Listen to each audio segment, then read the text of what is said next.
Well, welcome back, gentlemen, to session 5 of our 33 series on a man and his work. You may remember from last week that we talked about how God calls us to boldly pursue his vision for our work, and then we received 10 practical tips for how we can do that. Well, this week we're going to talk about some of the potential obstacles or work traps that can prevent us from following God's vision for our work and being a Christ-like influence in the workplace. And so here is session 5.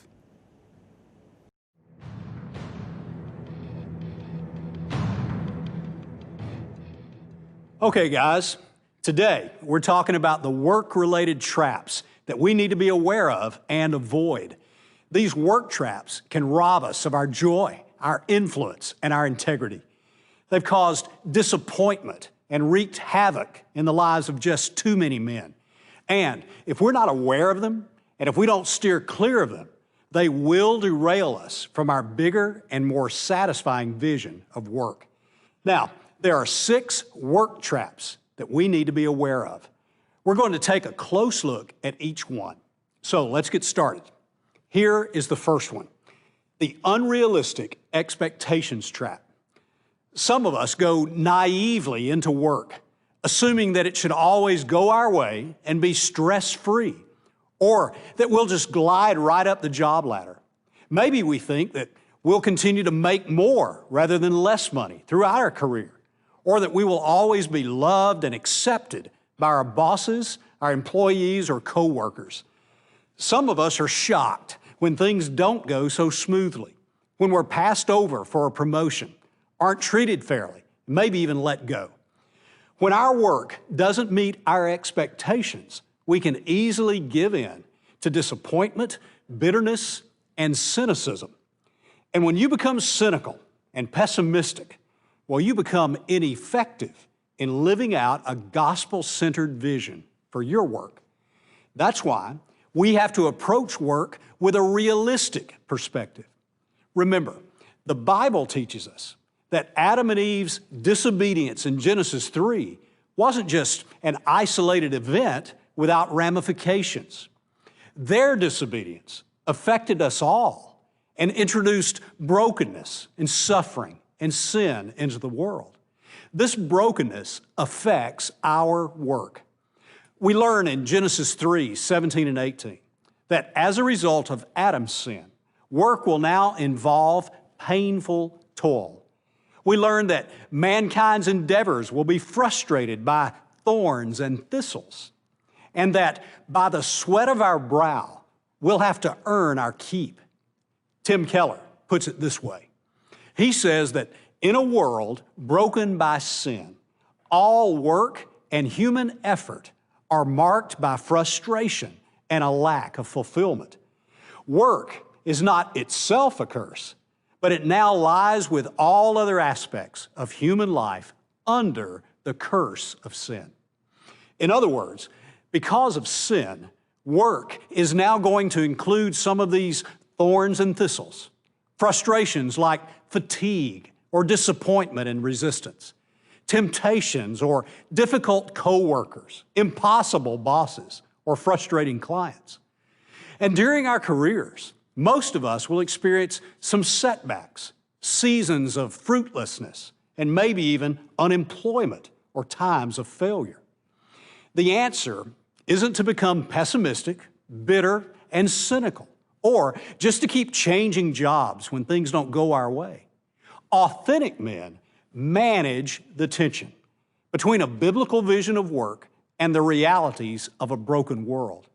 Hey, whether it's in marriage, parenting, friendships, or work, authentic men strive for what God intended, but they're aware of the harsh realities caused by living in a world filled with sin. They are prepared for the battle. They aren't overwhelmed by the failure of others or even their own failure. They have healthy expectations for work. They understand that there's going to be pain and resistance and struggle, and they try to be sources of life and redemption in the midst of a broken world. As you guys know, I'm assistant manager over at Carter Supermarkets. I've been in the grocery business my whole life, basically. I started off as a bag boy and then cashier, and worked my way up, just at the family supermarkets, Chuck's. My father-in-law pulled me aside one day and said that he wanted me to take over for him. Chuck moved out.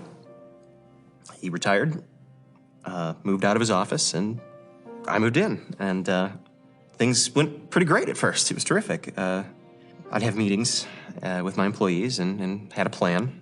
And, things would be going good, but good old Chuck, he'd be back once, maybe twice a week, and he'd tell the employees something almost completely different. I didn't know what to do. Anyway, as weeks went on, it just got worse and worse. The employees weren't happy. I wasn't happy. Seems like our customer noticed and they weren't happy. Our sales were going down.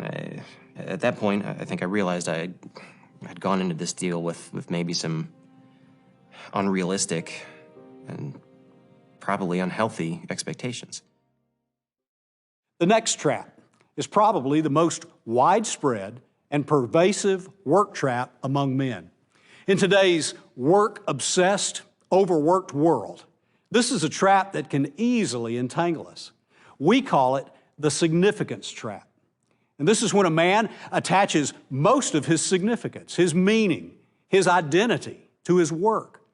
He lets his performance on the job or his job title completely define his contentment, his purpose, his security, and his hope. When he's performing and doing, well, he feels okay. His only gauge for measuring his meaning or significance is based on whether he hits his numbers or he reaches his work goals. Performance and success at work have become like a drug for him. It's the main source of his significance. Guys, this has become an epidemic in many modern societies. It's become the standard by which a man measures himself. And it's why the first question most often asked between men in our culture is, what do you do?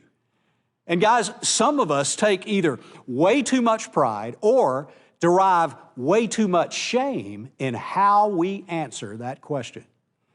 Listen to how one man described work's role in modern culture. We are the first culture in history where men define themselves solely by performing and achieving in the workplace. It is the way you become somebody and feel good about your life. There has never been more psychological, social, and emotional pressure in the marketplace than there is at this very moment. Can you relate to that? Has your identity and significance become wrapped up in your job? Is the line between who you are and what you do blurred? Have you become a human doing rather than a human being? Is your work identity more important to you than your relationship with your Maker? Now, don't misunderstand, okay? We've already established that work is important. It's very important. It's a part of God's plan for your life, but it was never designed to be your main identity or to save you. It just can't bear that weight. Only Jesus can do that. Only Jesus. What He has done for you and what He says about you is a sure foundation for your significance and your identity. Authentic men constantly remind themselves that they are perfectly loved and accepted in Christ, period. They don't need their work or success to justify their existence or prove that they are somebody. They create a healthy distance, let's call it a gospel distance, between their core identity and their work so that they're actually free to engage work robustly, to succeed wildly, or even fail miserably without their performance touching their core identity and shaking the foundation of who they are in Christ. The main identity of an authentic man doesn't come from his work. It comes from the fact that he has a personal relationship with the Creator of the universe. Well, you all know I'm a senior vice president in my investment firm. I grew up without my father. And we had nothing. I put myself through school. I got a scholarship for my MBA. And I had a significant opportunity at my current investment firm to be an intern. I saw a good chance to be something and to have it all. I wanted the big clients. I wanted my face to be on the billboard. I wanted them to know who I was. So I took my opportunity. As that intern, I went in and I studied and I learned. And I became big time. I mean, it was great. This one particular night, I had closed with a client and was on my way home, late as usual. But when I got there, the house was empty. No one was there. My wife wasn't there. The kids weren't there. And as I sat there in that empty house, for the first time, I realized that my drive for significance had left me with nothing. Men move to Silicon Valley for work. Now work is good. God created us to work hard for His glory with the strengths and gifts and talents that He's given us, and He wants us to be ambitious and working hard for His fame and His name. But a great danger happens when you put work at the center of your life rather than God and His glory and His gospel. We've seen this issue with single men, married men, men with kids, men nearing retirement. It's the massive difference between working for your identity rather than working from your identity. And our culture teaches men to work for an identity. The harder you work, the more successful you are, the more you do in your career, then finally you'll have that identity as a man and you'll be somebody. But that's slavery to live under that kind of pressure. Instead, we want to teach men how to work from their identity, identity given to them by Jesus, based on grace, the fact that Jesus loves you, the fact that you're created in God's image. We want men to be secure in that identity as a son of God, and then to work hard from that identity. A great damage happens in men's lives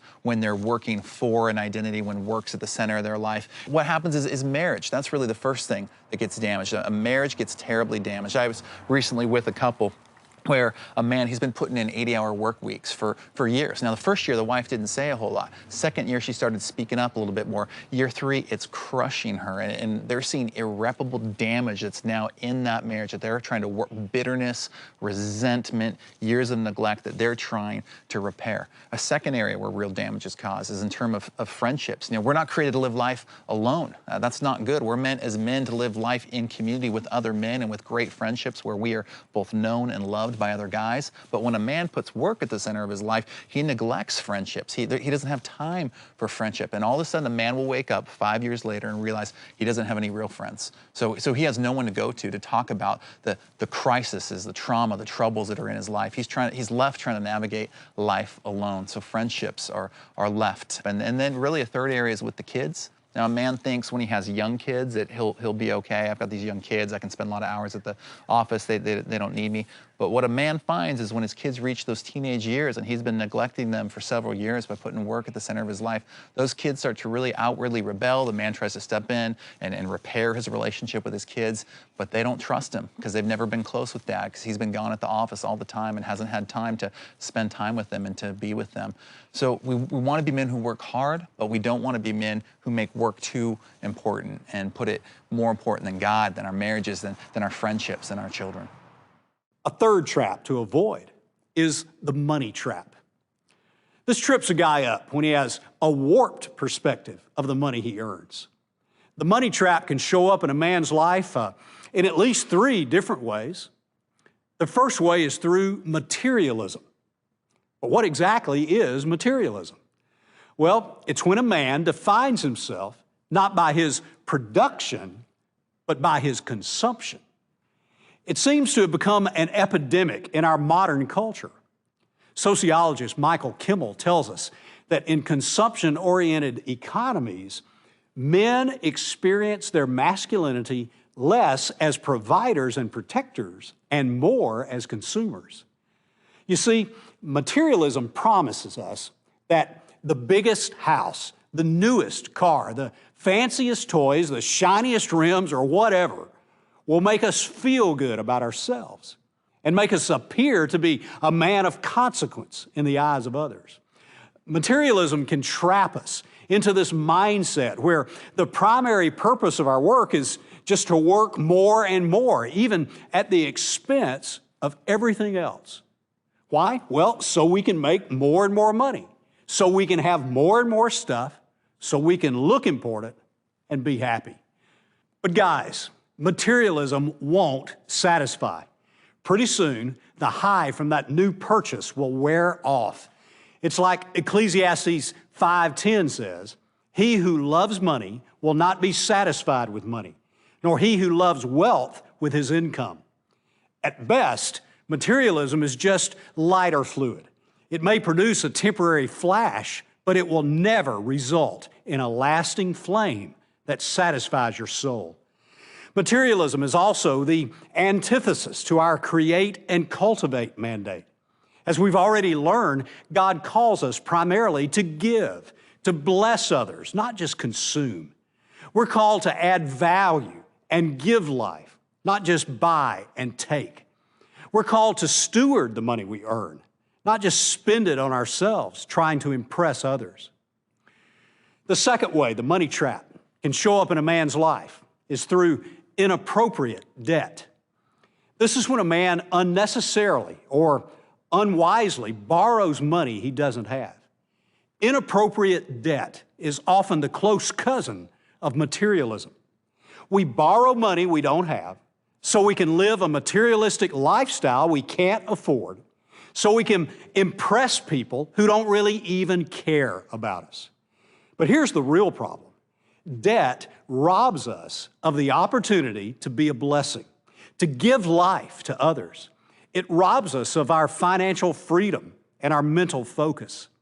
Proverbs 22:7 says it very clearly. It says, "The borrower is the slave of the lender." Hey, show me a man covered in debt, and I'll show you a man in shackles and limited in his ability to bless others. Now, of course, there are times when debt might be appropriate. High medical bills or other extenuating circumstances can make debt a necessary thing. Sometimes debt can be used to fund investments that can lead to profit. But regardless, debt should always be approached with wisdom and some trepidation. And consumer debt, debt primarily for consumption, for something that depreciates rather than appreciates in value, should be limited as much as possible. The final money trap that we need to avoid is actually the fear of money. Now, this isn't a contradiction of what we've been teaching. Many of us have gotten the notion that money, in and of itself, is a bad thing. But the Bible never teaches that money itself is evil. It teaches that the love of money is evil. You see, God used rich people throughout the Bible. He used kings like Solomon and David, governors like Joseph, businessmen like Zacchaeus. Money can be a blessing to you, your family, and those in need. One of the reasons we work is to earn money so we can bless others with it. And it may be that you have a skill set that allows you to build some wealth. You should neither be arrogant nor ashamed of that. Instead, use your skill to generate money so you can give life to others, so you can have a bigger influence, so you can be a bigger difference maker in the world for the glory of God. God may allow you to be a man of great means, and if so, well, you have a great responsibility to steward what has been entrusted to you. So guys, don't be afraid of money. Just be certain that your ultimate hope and happiness is in the life-giving grace of Jesus and not in the size of your bank account. Be grateful that God has given you the ability to build wealth and use it to bless others. Well, as you guys know, I'm a high school principal. So most of my career I've spent taking care of the kids. But my position involved hiring a contractor for the school. The campus was kind of run down, and We needed new facilities, so yeah, I interviewed a lot of options, a lot of contractors, and all of a sudden this one contractor came to me and he had the lowest bid, but on top of that, he offered me a 20% cut of the deal in cash. Nobody would know, just me and him. And so I took the money. It looked real good in my bank account. I felt good too, felt secure. So, I was on top of the world.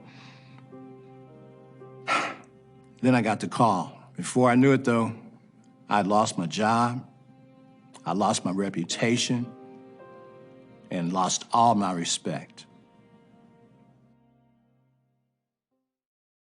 A fourth work trap stems from the temptation for men to compartmentalize their lives. As one Psychology Today author stated, men have an uncanny and dangerous ability to compartmentalize their lives into mutually exclusive rooms whose walls have no windows or doors. In other words, it's easy for us as guys to treat our lives like a series of separate rooms, just closed off from one another. There's a room for our work life, a room for our family life, a room for our spiritual life, and so on. And it's easy for us to keep those rooms separate, never opening up the walls. Well, that creates a compartmentalized man, a man who is a different person when he's in church than when he's at work, maybe mistreating or even being cruel to his employees. He's so compartmentalized that he can't see the inconsistency. Authentic men live with integrity. And integrity literally means being whole and undivided. Authentic men integrate their faith into their work lives. They see their work as one of the main platforms they've been given to live out their faith. They let others experience the life-giving Spirit of Jesus through them by how they treat people and care for others. Every man has different roles and responsibilities, different hats he wears, but authentic men bring the integrity of who they are into each of those various roles. The fifth trap that we want to look at is the sex trap. And hey, if we're honest, this shouldn't surprise any of us. We're guys, right? We can all be tempted here. The sex trap is when a man allows lust to invade his work life. He inappropriately flirts with his female coworkers, or he engages with virtual women via pornography. Guys, we've got to be aware of this trap. Be afraid of it. Treat it like kryptonite. The Bible tells us to run from it, not only because it's wrong in and of itself, but also because it'll cost you your job or even your career. Don't sacrifice your career at the altar of sexual harassment or using company computers or company time for inappropriate activity. Authentic men don't use their work computer, or really any computer for that matter, to go to some inappropriate website and engage in sexual fantasy. They're careful with the things they talk about, the kind of jokes they tell. They don't make inappropriate comments to a female coworker, an employee, or a boss. In fact, authentic men proactively create an environment where women can feel safe and comfortable, where they're respected and where they're valued. The statistics on this stuff is staggering. Listen to this. 1 out of 4 women have experienced some form of sexual harassment in the workplace. 70% of online pornography is accessed during the 9 to 5 business hours and 20% from an office workstation. Hey, if you travel a lot, well, you probably need to take extra precautions. You can often find yourself in a hotel or a city where nobody knows you, and it's easy to think that you can engage in all kinds of activity that no one will ever find out about. Whether it's a movie, a strip club, a prostitute, or a woman you meet. Hey guys, don't be so stupid to believe that lie. Having a double life will eventually tear your soul apart and will breed a deep shame in your heart. And it will never provide lasting happiness. It devalues your life and your self-esteem. Guys, if you struggle with this, Share it with a trustworthy friend who can help hold you accountable. God designed it so we can fight these kinds of battles together. Don't try to do it by yourself. It's just too easy to fail. And hey, you're not alone in this. Embrace the power that comes from a trustworthy friend who wants nothing but the best for you. Encourage each other to live out God's vision for your work and continuously remind each other to be motivated and empowered by the gospel, by what Jesus has done for you in all of your choices. The wisdom of Scripture in 1 Corinthians 6:18 tells us to flee from sexual immorality. Avoid it like the plague. If you don't, it'll blow up everything: your marriage, your career, and your life. If we're not prepared and focused on living out a biblical vision of work, this trap can grab any one of us. I'm an experienced banker, and I've been in this business for about 30 years. We found ourselves in a huge growth period for a long time, and we decided to add some people to our loan staff. So we started the interview process, and this one lady came in. She passed all of our tests. I felt that she could fill a void. She had a great personality. We found ourselves working late on some projects and became even closer. One particular night, she told me how much she admired me, and she said that if her first husband was more like me, she probably never would have left him. I was floored. Maybe too much, I don't know. Well, one thing led to another, and this relationship became very serious, and I found that I wasn't prepared for the next step, and the next one was my marriage crumbled. Everything around me fell apart. My life, my marriage, my family. And I lost everything.